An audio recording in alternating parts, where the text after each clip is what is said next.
नमस्कार मित्रों, enjoy with Hindi साहित्य के यूट्यूब पोर्टल पर आप सभी मित्रों का स्वागत है।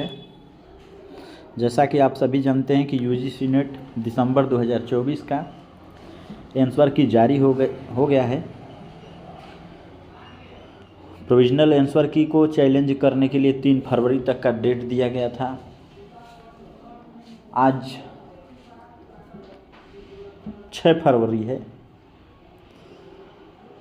आंसर की चैलेंज होने के बाद हम आज फिर से एक बार कट ऑफ को लेकर बात करेंगे।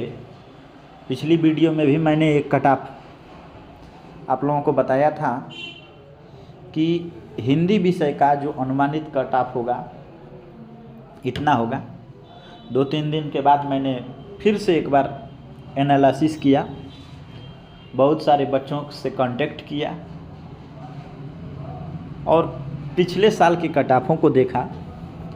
उन सभी को आधार बना करके मैंने एक कट ऑफ तैयार किया। यह मेरा अनुमानित कट ऑफ, मुझे अनुमान है कि इसी के लगभग जाएगी। इससे एक प्रश्न कम या एक प्रश्न अधिक होगा, उससे थोड़ा भी अंतर नहीं आएगा। आगे इस वीडियो में हम इस पर भी बात करेंगे कि आंसर की चैलेंज होने के बाद जो क्वेश्चन ड्रॉप होंगे उसका हम लोगों के प्रश्नों पर क्या अंतर पड़ेगा, कट ऑफ पे क्या अंतर आएगा। तो चलिए सबसे पहले हम कट ऑफ पर बात कर लेते हैं। जनरल कैटेगरी की अगर हम बात करें तो इस बार जो कट ऑफ जाने वाली है वो जेआरएफ के लिए 105 से लेकर 100 प्रश्न होने वाली है। वहीं अगर हम नेट की बात करें तो जिनके 95 से लेकर 90 क्वेश्चन के बीच ठीक हैं उनके नेट होने की पूरी संभावनाएं हैं।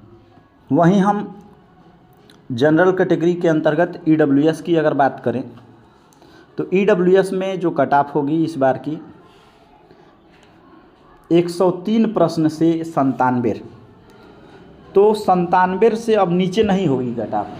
97 से एक प्रश्न बहुत होगा तो अधिक जा सकता है, उससे नीचे होने की तो इस बार संभावना नहीं है। वजह क्या है? वजह यह है कि पेपर का स्तर थोड़ा सा सरल था, 1 लाइनर क्वेश्चन ज़्यादा थे, बहुत नॉर्मल प्रश्न ऐसे पूछ दिए गए थे जो कोई भी आसानी से उसे ट्रिक कर सकता था। इस वजह से इस बार की कट ऑफ थोड़ा सा हाई जाएगी, पर उतना भी हाई नहीं जाएगी जितना लोग आज कल बता रहे हैं। कितने लोग कह रहे हैं कि कट ऑफ जो है 112 के पार चली जाएगी, 118 के पार चली जाएगी, तो ऐसा कोई बात नहीं होने वाली है। चलिए हम बात करते हैं कि ईडब्ल्यूएस में इस बार 86 से 90 प्रश्न जिनके सही होते हैं उनका नेट हो जाने की पूरी संभावनाएं हैं। अगर ओबीसी की बात करें तो देखिए ओबीसी में और ईडब्ल्यूएस में कोई कट ऑफ में विशेष अंतर नहीं होता है। तो ओबीसी का में जेआरएफ का जो कट ऑफ होगा वो 102 प्रश्न से लेकर 96 के बीच जिनका है ओबीसी कैटेगरी में उनका जेआरएफ हो जाना तय है। वहीं अगर नेट की बात करें तो नेट में 86 से लेकर के 90 प्रश्न के बीच अगर ओबीसी कैटेगरी में भी होता है तो नेट होने के पूरे चांस हैं। चलिए एससी कैटेगरी की हम बात करते हैं तो एससी कैटेगरी में 90 से 95 प्रश्न अगर आपके बन रहे हैं तो आप जेआरएफ के पूरे हकदार हैं। अगर 82 से 87 प्रश्न आपके हैं तो आप नेट क्वालिफाइड हो जाएंगे। एसटी कैटेगरी की हम बात करें तो एसटी कैटेगरी में भी 92 से 88 प्रश्न के बीच जेआरएफ हो जाएगा। वहीं अगर नेट की बात करें तो 77 से 82 प्रश्नों के बीच नेट क्वालिफाइड हो जाएगा एसटी कैटेगरी में। मित्रों, आप सभी ने अपना अनुमानित कट ऑफ मिला लिया होगा। अगर आप लोग इसके एक प्रश्न आगे या एक प्रश्न पीछे हैं तो धैर्य बनाए रहें और रिजल्ट का वेट करें।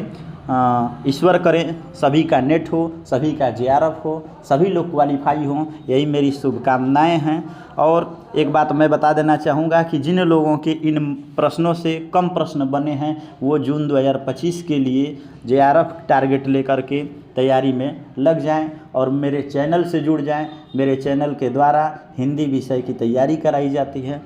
यदि आप मुझसे जुड़ते हैं तो आप अपने सफलता में एक चाँद लगाएंगे और आगे जाएंगे।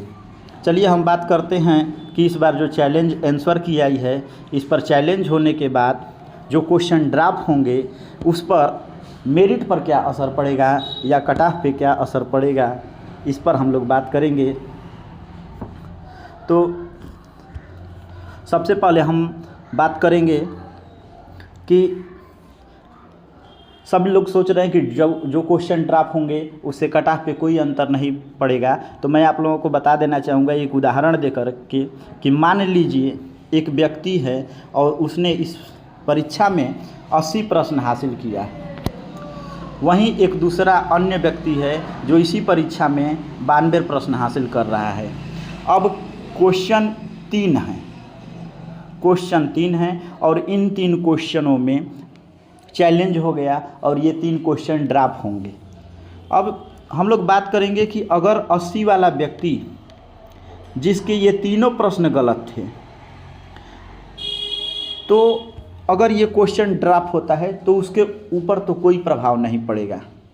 लेकिन यदि दूसरा व्यक्ति जिसके 92 प्रश्न थे उसके लिए अगर ये 3 प्रश्न ड्रॉप होते हैं और ये तीनों प्रश्नों के उत्तर उसके सही थे, तो उसके 3 प्रश्न अब माइनस हो जाएंगे। अब उसकी जो प्रश्नों की संख्या हो जाएगी 89 हो जाएगी। तो कैसे नहीं कहेंगे कि क्वेश्चन ड्रॉप होने पर मेरिट पर असर पड़ेगा। तो मेरिट पे 2 से 3 प्रश्न कम हो जाने की भी संभावना है। वैसे अगर क्वेश्चन ड्रॉप होंगे तो वो गलत क्वेश्चन होंगे, इसीलिए ड्रॉप होंगे। इसलिए आप लोग धैर्य बनाए रहें। वीडियो देखने के लिए बहुत बहुत धन्यवाद। चैनल को सब्सक्राइब करें। वीडियो पसंद आए तो लाइक शेयर करना न भूलें। धन्यवाद।